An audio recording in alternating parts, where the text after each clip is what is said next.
আর যাদের চোখে ছানি পড়ছে মনে করেন, যেটার কারণে ফ্লারেক্স খান না, ফ্লারেক্স চোখে দেন এই চোখের পর্দা ইয়ের জন্যে, তারা আপনারা কি করবেন, তারা আপনারা স্যালোজোপাইরিন খাবেন রাত্রিতে, আর সকালবেলা বাসি পেটে 4 চামচের 1 চামচ বেলপাতার রস 3 ফুটা মধু দিয়া সকাল বাসি পেটে খাবেন, তাহলে চোখের ছানি অপারেশন হয়ে যাবে। আলহামদুলিল্লাহ। এগুলো করেন, এগুলো হলো চিকিৎসা আর কি, এটা চিকিৎসা বিজ্ঞানের কথা। এগুলা এখানে কিছু আমার আবিষ্কার আছে, কিছু নিয়ম পদ্ধতি আছে, কিছু কোরআন শরীফের প্রয়োগ আছে, কিছু ওষুধ খাওয়া আছে। 3টা জিনিস একসাথে আমি অ্যাপ্লাই করি, খালি তো ওষুধ খাইলেও হয় না। এই 3টা জিনিস একসাথে অ্যাপ্লাই করার কারণে চোখ আপনার ভালো থাকবে।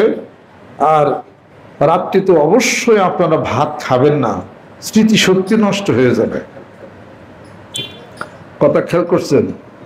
স্মৃতিশক্তি লোপ পাবে রাত্রিতে ভাত খেলে।